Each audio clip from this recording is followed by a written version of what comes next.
18 প্রাইমের। নিউজ 18 প্রাইমের শুরুতেই আজ একটু বাগদার দিকে আমরা নজর রাখবো। কেন নজর রাখবো বলুন তো? আচ্ছা, এই যে বিভিন্ন জনকে তো ডাকা হচ্ছে এসআইআর এর শুনানিতে, আর সেখানে গিয়ে এই আরো সিএ এর পরামর্শ দিচ্ছে। হ্যাঁ, সিএ আবেদন করার জন্য এই আরো পরামর্শ দিচ্ছে, আর অভিযোগ পেয়েই এই আরোকে তলব করেছে বিডিও। ঠিক কি ঘটেছে আরো ডিটেল এ বিষয়ে জানাতে পারবে অনিরুদ্ধ রয়েছে আমার সঙ্গে। অনিরুদ্ধ, এসআইআর এর শুনানিতে গিয়েছিলেন, আর সেই জায়গায় দাঁড়িয়ে এই আরো সিএ আবেদন করতে বললেন কেন? মানে নথি যাচাই করা হয়েছিল নাকি নথি যাচাই না করেই সিএ এর আবেদনের কথা বলে দেওয়া হলো? ঠিক কি ঘটেছে এখানে? অভিযোগটা এক্স্যাক্টলি কি?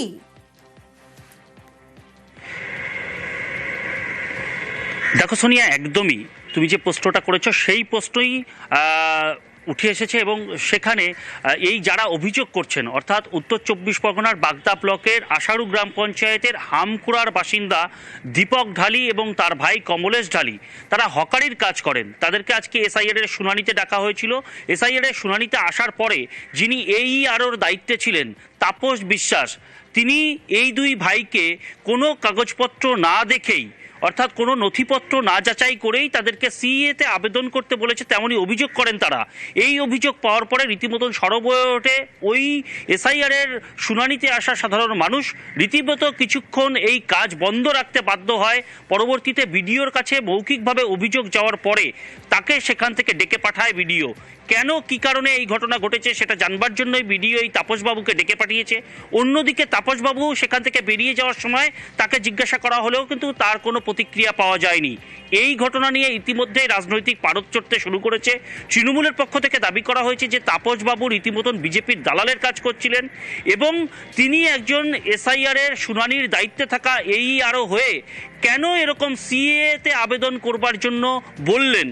সেখানে কেন যারা হিয়ারিংয়ে এসেছিল তাদের কাগজপত্র না দেখেই এরকম বললেন, তা নিয়েও প্রশ্ন তুলেছেন তারা।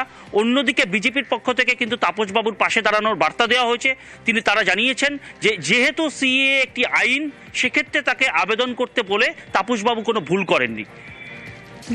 কি অভিযোগ সেটা আগে শুনি, বিডিও কি বলছেন সেটাই দেখি। হিয়ারিং এ ডাকছে, ওইখানে কাগজ দিছি, তো আমি বলছি তুমি কি করো? আমি কিছু হকারি করি স্যার। তো হকারি করো, কী হকারি করি? আমি ভ্যানে ভ্যানে মাল বিক্রি করি, প্লাস্টিক মাল বিক্রি। তাহলে কী করতে হবে? ভোটার এখন বাঁচতে হলে কী করতে হবে? কাল সি অ্যাপ্লাই করো। আমি সি অ্যাপ্লাই করো কেন? কানে কানে বললাম, তুমি কেউ বলবা না। আর আমার খাতায় মাথায় কোনো কিছু, আমার ডকুমেন্ট কিছু দেখেনি। আপনার ডকুমেন্টস আছে? হ্যাঁ, ভোটার কার্ড, আধার কার্ড, প্যান কার্ড, জমির দলিল টলিল সব রয়েছে, রেশন কার্ড সব রয়েছে। সই করেনি, আর খালি বলছে সিতে অ্যাপ্লাই করো।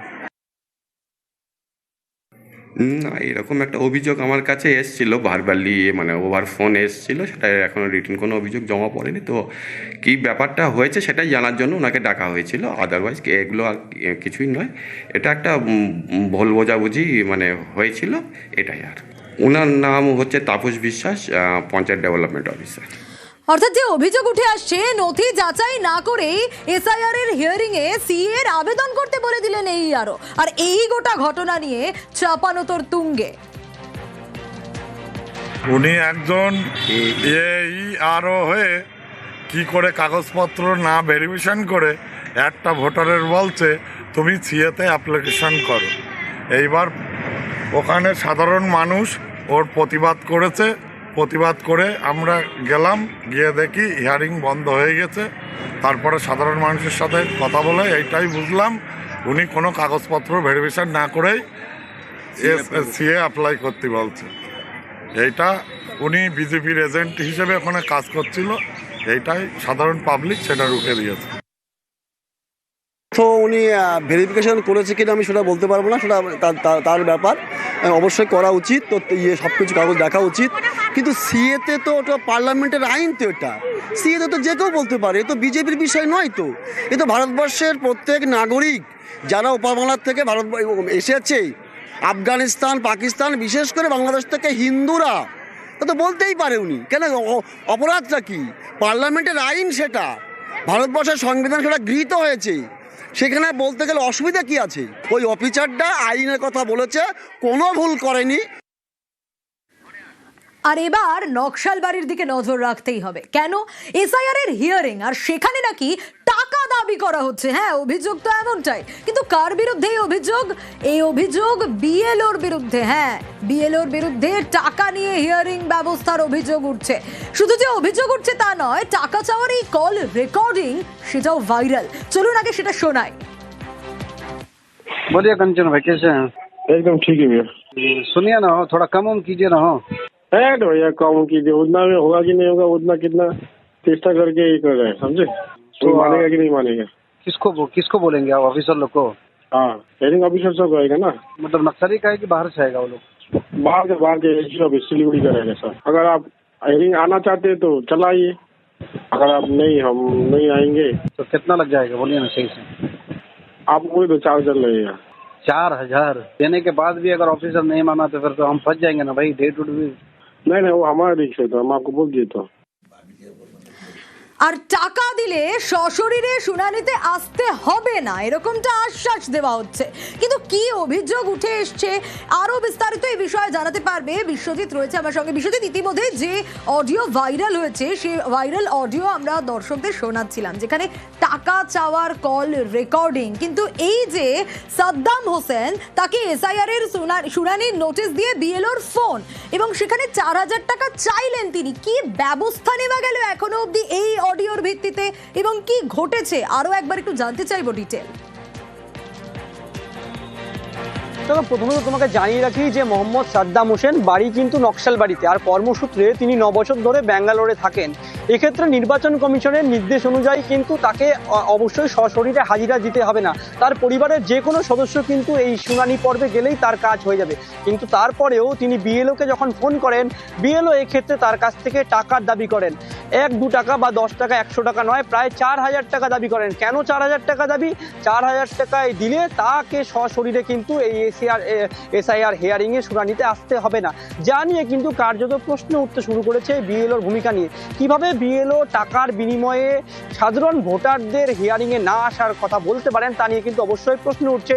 যদিও পুরো বিষয়টি নিয়ে ব্লক কর্তৃপক্ষ এবং জেলা প্রশাসন কিন্তু খতিয়ে দেখার কাজ শুরু করেছেন। প্রশ্ন উঠছে যে বিএলও তিনি একেবারে কথোপকথন করছেন, সেখানে পরিষ্কার বোঝা যাচ্ছে যে 4,000 টাকা দিলে তাকে আর আসতে হবে না। কেনই বা টাকার দাবি করছেন? আর অন্যদিকে প্রশ্ন, যিনি বাইরে কাজ করেন সেক্ষেত্রে তাকেই বা কেন হিয়ারিংয়ের নোটিশ দিয়ে তাকে এসআইআর ক্যাম্পে শুনানিতে আসতে বলা হবে? জানি কিন্তু কার্যত প্রশ্ন উঠতে শুরু করেছে এই বিএলওর ভূমিকা নিয়ে। যদিও বিএলও বলছেন তিনি চেনেন না, আর তার অন্যদিকে তার বক্তব্যের মধ্যে পরিষ্কার যে তিনি বলছেন তিনি তার সেই ভোটারের সঙ্গে কথা হয়েছিল, তারপরেও তিনি বলছেন চেনেন না। অর্থাৎ এই বিএলওর কথার মধ্যে কিন্তু কোথাও না কোথাও ভুল বা ত্রুটি লুকিয়ে রয়েছে, যা নিয়ে ইতিমধ্যে জেলা প্রশাসন কিন্তু তদন্ত করার কাজ কিন্তু শুরু করেছে। তবে প্রশ্ন উঠছে যে এভাবে এসআইআর যেখানে দেখা যাচ্ছে যে বয়স্ক এমনকি যারা টাকা হচ্ছে, আর এক্ষেত্রে একেবারে সাধারণ ভোটারকে টাকার বিনিময়ে সশরীরে হাজিরা না দেওয়ার কথা বলছেন। জানি কিন্তু ইতিমধ্যে নকশালবাড়িতে সরগরম পরিস্থিতি। বেশ, कुछ दिन पहले मेरे घर पर एक नोटिस आती है, हेयरिंग कराई गई है। तो मैं जब ये नोटिस देखा तो मुझे परेशानी हुई, क्योंकि मैं बेंगलोर में रहता हूँ और प्राइवेट जॉब करता हूँ। घर से मुझे फोन आया कि ऐसी ऐसी बात है, आपको आना पड़ेगा। जबकि बीएलओ को मालूम है कि जितने लोग बाहर हैं उन लोगों को बाहर से आने की जरूरत नहीं है। घर वाले अगर आपका डॉक्यूमेंट जमा करते हैं तो आपका वेरिफिकेशन हो जाता है, यानी आपकी जो हेयरिंग मुकम्मल हो जाती है। लेकिन बीएलओ ने मुझे इसकी जानकारी कुछ भी नहीं दी। हमारा जो कंचन है बीएलओ, उसने मुझे ये भी कहा अगर आप नहीं आना चाहते तो बताइए, मुझे 4,000 रुपये अब दे दीजिए। तो ये सरासर गलत है। না এটা ভুল কথা, এটা ভুল কথা, এগুলো ভুল কথা। আমি তো তাকে চিনিও না। ওনার নোটিশ আসছিল, আমি ওনার বাড়িতে নোটিশ দিচ্ছি, কিন্তু এগুলো তো ভুল কথা, এগুলো বাজে কথা। উনি অডিও শোনাচ্ছেন যেখানে আপনার সঙ্গে ওনার কথা হয়েছে, পুরো নাম পরিষ্কার বোঝা যাচ্ছে, আপনি 4,000 টাকা দাবি করছেন। না না না না না, এগুলো ভুল এগুলো ভুল কথা, এগুলো ভুল কথা। উনি বলছিলেন যে আমি হেয়ারিংয়ে আসতে পারবো না, তো আমি বলছিলাম যে আপনি যদি হেয়ারিংয়ে না আসতে পারেন তাহলে আপনি আপনার গার্জেনকে কাউকে দিয়ে আপনি পাঠিয়ে দিবেন, আমি একটু বলছিলাম, কিন্তু এগুলো ভুল কথা। আচ্ছা, কমিশনের তো একটা নির্দেশ ছিল, কিন্তু তারপরেও এসআইআর হিয়ারিং এর শতায়ু, হ্যাঁ কিভাবে হিয়ারিং এ চলাফেরায় অক্ষম 104 বছরের বৃদ্ধ, তাকে ডাকা হয়েছে শুনানিতে। কিন্তু কেন? প্রণব রয়েছে আমার সঙ্গে। প্রণব, হাসপাতাল থেকে নাকি এই বৃদ্ধ সোজা শুনানি কেন্দ্রে গিয়েছেন, কিন্তু কেন, কি কারণে তাকে ডাকা হলো? এই চরম ভোগান্তির ছবিটা ধরা পড়লো কেন?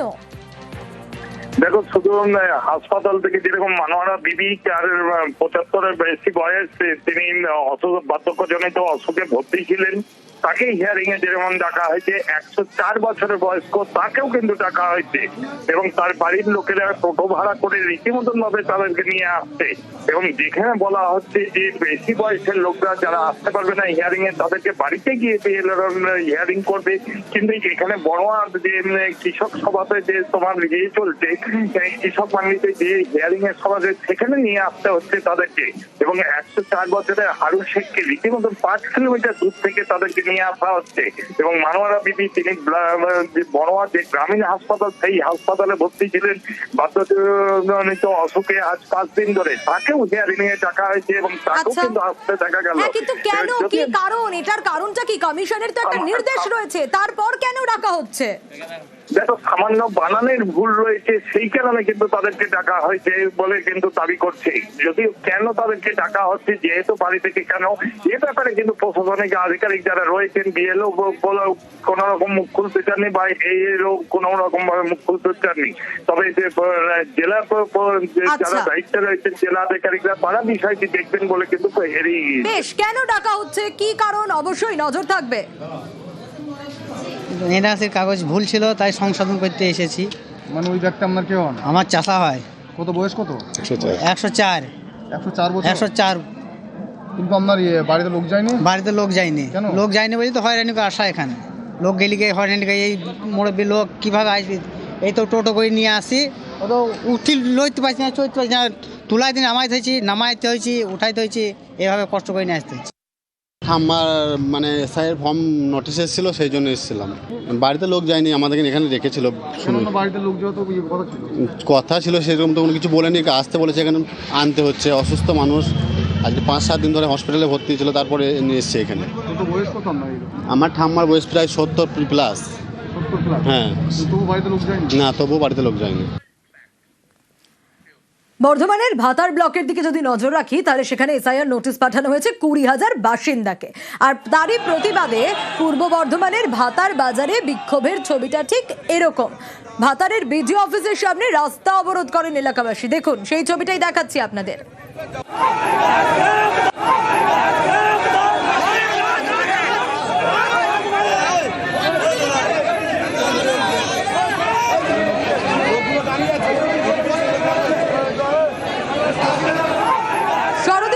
আমার সঙ্গে শরদিন্দু, প্রশ্নটা যারা বিক্ষোভ দেখাচ্ছেন তারা তুলছেন, কারণ 2002 সালের ভোটার লিস্টে এদের নাম রয়েছে, কিন্তু তারপরেও কমিশন কেন নোটিশ দিল? কি অভিযোগ? শুধু যে 2002-এর তালিকায় নাম রয়েছে তা নয়, খসড়া ভোটার তালিকা অর্থাৎ এনুমারেশন ফর্ম ফিল আপ করার পর তা খতিয়ে দেখার পর যে খসড়া ভোটার তালিকা, তাতেও অনেকের নাম রয়েছে। অথচ দেখা যাচ্ছে যে গণহারে একেবারে বাসিন্দাদের আবার শুনানিতে ডাকা হচ্ছে। প্রথমে কয়েক দফায় 3,500-এর মতো বাসিন্দাকে ডাকা হয়েছিল। বাসিন্দারা ভেবেছিলেন যে তাদের নিশ্চয়ই কিছু ত্রুটি রয়েছে, তাই ডাকা হচ্ছে। কিন্তু এখন সেই সংখ্যাটা 26,000 পৌঁছে গেছে, এমনটাই বলছেন বিক্ষোভকারীরা। এবং নতুন করে আরো 20,000-এরও বেশি বাসিন্দাকে ডাকা হয়েছে এবং তুচ্ছ কারণেও ডাকা হচ্ছে, সামান্য নামের ভুলে ডাকা হচ্ছে। সেই তারই প্রতিবাদেই এই বিক্ষোভ, একেবারে বর্ধমান কাটোয়া রোড অবরোধ করে বিক্ষোভ দেখানো হয়।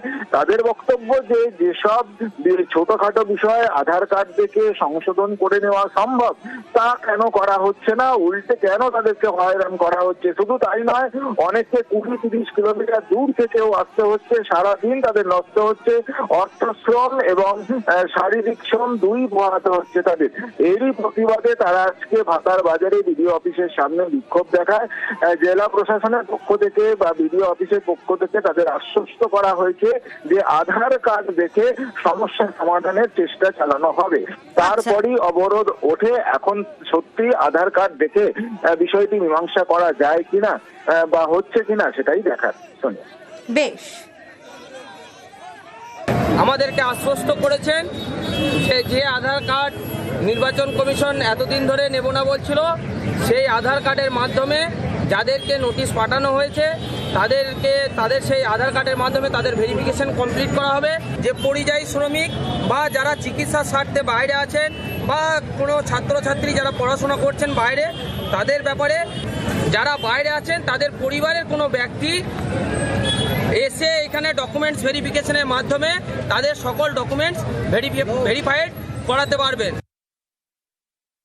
আপনাদের যে বিষয়গুলোতে যে কারণে হিয়ারিং হয়েছে সেই বিষয়গুলো উনি যতটা সম্ভব আমাদের আধার দিয়ে বা যেভাবে ডিসপোজাল করা পসিবল যাতে এখানকার লোকজনের নাম থাকে সেভাবে উনি ওনার মতো যে ব্যবস্থা করছেন। আপনাদের যে একটা বড় দাবি রয়েছে, আপনাদের এখানকার যারা মাইগ্রেন্ট ওয়ার্কার আছে যারা এখানে নেই বা অনেকে চাকরির সূত্রে বাইরে আছেন বা পড়াশোনার জন্য বাইরে আছেন, তাদের জন্য তাদের যেটা ইসিআই নতুন গাইডলাইন্স আছে, গাইডলাইন্স মোতাবেক তার বাড়ি তার কোনো আত্মীয় এনে সেই তার যে কোনো ডকুমেন্টস এনে সাবমিট করতে পারেন এবং সেটাকে আমরা অ্যাটেন্ডেন্স হিসেবে